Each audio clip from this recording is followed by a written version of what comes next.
ఒక రాజకీయ పార్టీ కానీ రాజకీయ నాయకులు కానీ మాటలు చెప్పడం కాకుండా బాధ్యతగా జవాబుదారీతనంతో పనిచేయాల్సిన అవసరం ఉంది.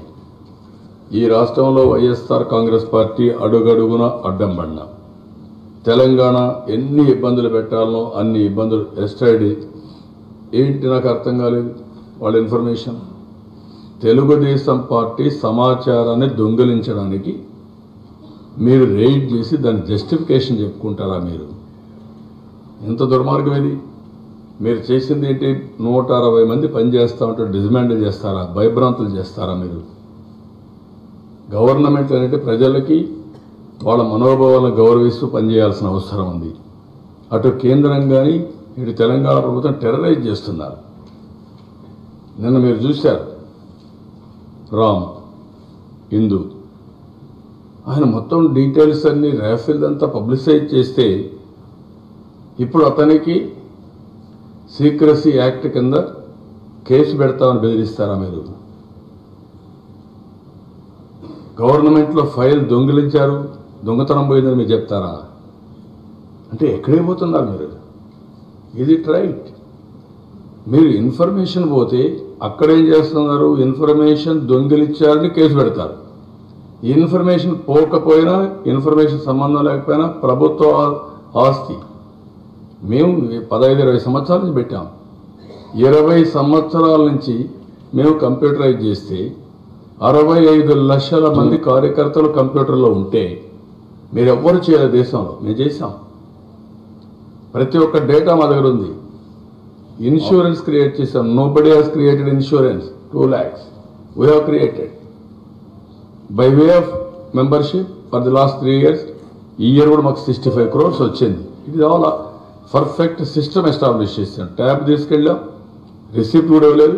ఆ ట్యాబ్లను మెంబర్షిప్ చేసాం, రెన్యువల్ చేసాం, పర్ఫార్మెన్స్ అప్రైజ్ చేస్తున్నాం, డైరెక్ట్గా మాట్లాడుతున్నాం.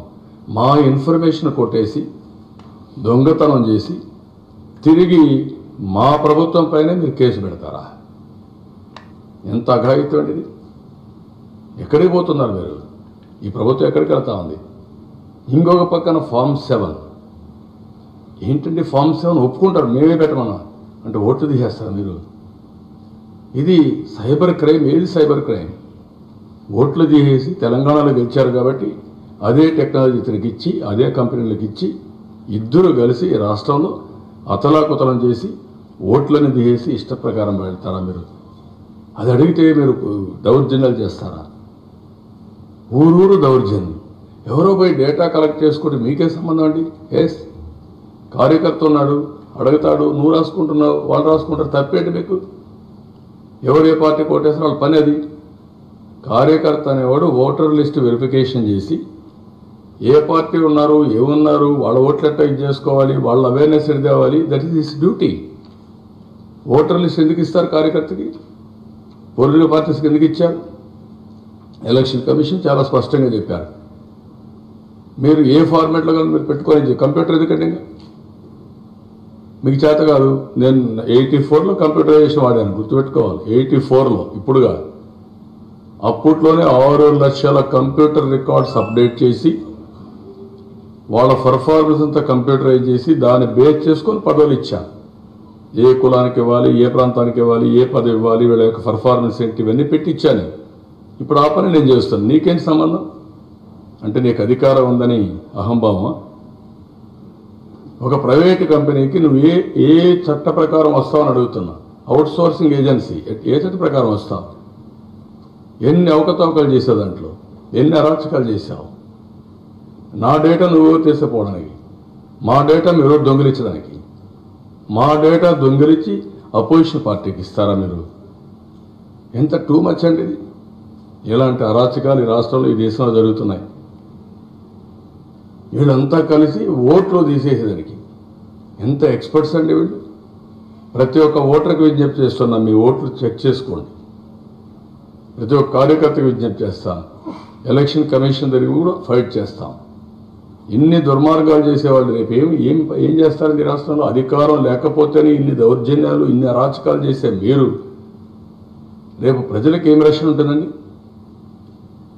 కాబట్టి ఇది చాలా అరాచకమైన శక్తులు ఇవన్నీ ఈ అరాచకమైన శక్తుల పట్ల అప్రమత్తంగా ఉండాలి. పర్ఫార్మెన్స్లో పోటీ పడమని చెప్పనండి. నేను అడుగుతాను. నేను ఇవన్నీ చెప్పాను. లేదు నీకంటే మేము బాగా చేసాం. కర్ణాటక తెలంగాణ చెప్పమనండి. 54% ఆ రోజు ఆదాయం తెలంగాణకి. ఎవరి వల్ల వచ్చింది ఇది? ఆ రోజు కష్టపడ్డాం. ఒక ఎకోసిస్టమ్ క్రియేట్ చేసాం. ఒక ఎయిర్పోర్ట్, ఒక సైబరాబాద్, ఒక outer ring road. This was my vision. I created that. వచ్చింది. అక్కడి నుంచి 60 సంవత్సరాల శ్రమ వదులుకొని వచ్చాం. 60 సంవత్సరాల శ్రమ వదులుకొని వస్తే నేను ఆ రోజు కూడా చెప్పాను మీకు. ఒక్కొక్కప్పుడు బాధ ఉండదని చాలామంది అడిగారు నన్ను. మీకు బాధ లేదా? మీరు సృష్టించిన ఆస్తులు వదులుకొని వెళ్తున్నారు, కట్టుబట్టలతో వెళ్తున్నట్టు కాదు. ఆ కొండవాళ్ళు అనుభవిస్తారు. మళ్ళీ నేను కష్టపడతాను, చేసుకుంటానంటే ఇక్కడ కష్టపడితే కూడా మీరు భరించలేరా? అడ్డంకులు సృష్టిస్తారా? ఈ ప్రజలు ఇదైపోవాలన్నా, అనాథలైపోవాలన్నా, దిక్కులేని వాళ్ళగా తయారు కావాలన్నా? పోటీ పడండి. ఓకే, నీకు వచ్చింది, నువ్వు వాస్తవంగా ఉండేది ఇచ్చేసి అక్కడి నుంచి నువ్వు పోటీ పడితే నేను బాధపడను. అది ఇవ్వకుండా మమ్మల్ని ఎక్కరిస్తూ మా మీద దాడులు చేస్తూ మా మీద తప్పుడు కేసులు పెట్టి ఇప్పుడు ఇంకొకటి కూడా చేశారు. ఆర్థిక మూలాల పైన పడుతున్నారు ఇద్దరు, అటు కేంద్రం ఇటు తెలంగాణ ప్రభుత్వం. మన ఆస్తులు మనకు రాలేదు. ఓకే, మనం ఇక్కడికి వచ్చాం, కష్టపడుతున్నాం. అక్కడ ఉంటే మొత్తం నష్టపోతామని. అక్కడ హైదరాబాద్లో కొంతమంది సెటిల్ అయ్యారు, కొంతమంది అక్కడే ఉన్నారు. ఇప్పుడు Jaganmohan Reddy Hyderabad is happy because his government is there. That government can protect him forever. కేసుల్లో ప్రొటెక్షన్ ఉంది, దర్జాగా ఉంటున్నాడు, హ్యాపీగా ఉంటున్నాడు, ఏం ప్రాబ్లం లేదు. అదే సమయంలో హైదరాబాద్లో ఉండే ఆర్థిక వనరులు ఉపయోగించుకొని, ఆర్థిక మూలాలు ఉపయోగించుకొని దాడులు చేస్తారా మీరండి? కేసులు పెడతారా మీరు? ఈ ల్యాండ్ నాదే ఒక నోటీస్ ఇచ్చేస్తారంటే వాడు ఎత్తుక్కోవాలి. ఇంకా both government of India and Telangana government టెర్రరిస్టులుగా పనిచేస్తున్నారు, ఆర్థిక టెర్రరిస్టులుగా పనిచేస్తున్నారు. మానసిక క్షోభకు గురి చేస్తున్నారు, మనిషిని లీడర్షిప్ని కిల్ చేస్తున్నారు. ఇది చాలా దారుణమైన పరిస్థితి. మీరు చేసుకోండి, కానీ మనుషుల్ని దాడి చేయడం, కేసులు పెట్టేయడం, భయభ్రాంతులు చేయడం, 24 గంటలు డివియేట్ చేయడం ఎవడిచ్చాడు ఈ అధికారం అడుగుతున్నా? ఒక పాలిటీషియన్ పైన. ఇప్పుడు రామ్ ఉన్నాడు, ఇంతకుముందు రాశాడు హిందూ 1 పేపర్, బోఫార్స్ కూడా రాసింది, హిందూని రాసింది. ఇప్పుడు కూడా మీరు గుర్తుపెట్టుకోవాలి. ఆ రోజు కూడా స్విట్జర్లాండ్కి వెళ్ళి ఎంక్వైరీ చేసి రాశారు. సేమ్ థింగ్ ఈరోజు రాఫెల్ పైన రాస్తే మీకు అంత కోపం అండి?